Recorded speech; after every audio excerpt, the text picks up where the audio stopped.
You're going to meet a family whose idea of a summer vacation is most likely not like yours. In 2014, Imre embarked on an incredible solo adventure down the Yukon River in an inflatable rubber kayak. He spent 4 weeks paddling 1,500 miles far out into the wilderness of interior Alaska. He overcame hypothermia, exhaustion, and even a charging grizzly.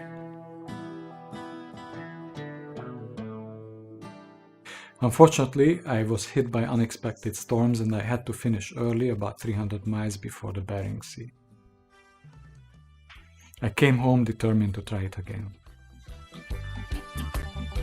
Between 1896 and 1899, over 100,000 people streamed to Alaska in what became known as the Klondike Gold Rush. They carried their supplies over the mountains from the coast to the lakes feeding into the Yukon, the third largest river in North America. Once they crossed the mountains, they built canoes to travel downstream, hoping to strike gold.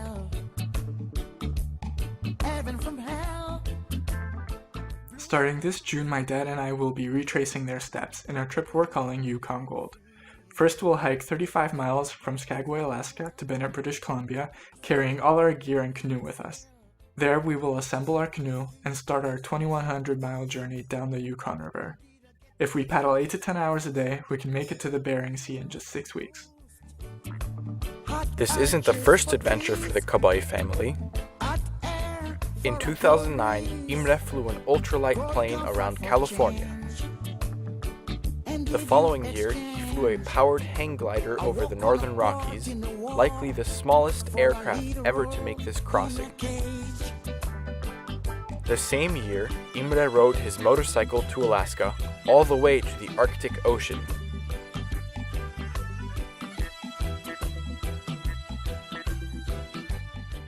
This is when I fell in love with Alaska.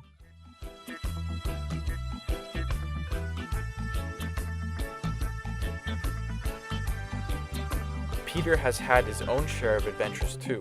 In 2012, he and his younger brother got 2 bicycles and 2 one-way tickets to New York City.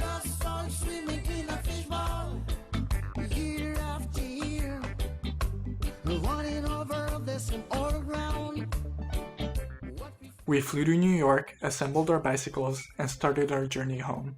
It took us 11 weeks to complete 3,800 miles. The cross-country trip definitely changed me and changed how I see the world.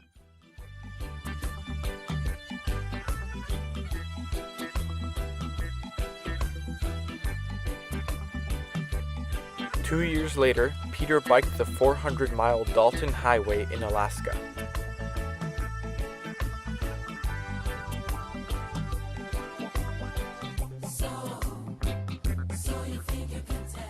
It's a dirt road between Fairbanks and the Arctic Ocean.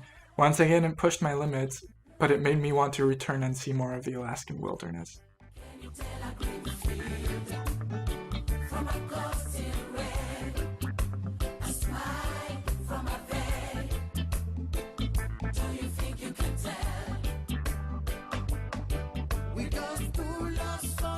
These trips have been in support of a good cause. I practiced judo for 13 years and became part of the judo community. My first trainer, former Olympic coach and current Paralympic coach Willie Cahill, co-founded the Blind Judo Foundation. He trains blind athletes, many of whom are wounded veterans. Judo keeps them healthy, confident, and helps them overcome their disability.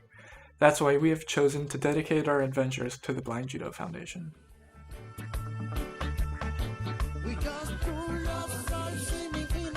Imre and Peter started training for Yukon Gold last October. They train up to 4 hours a day.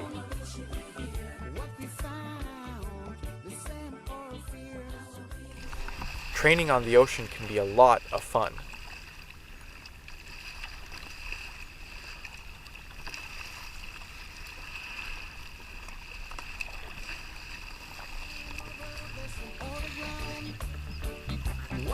We ask for your support of the Blind Judo Foundation, and we hope you will follow both us on gojudoka.com as well as the Paralympic team in Rio this September as we both attempt to strike gold.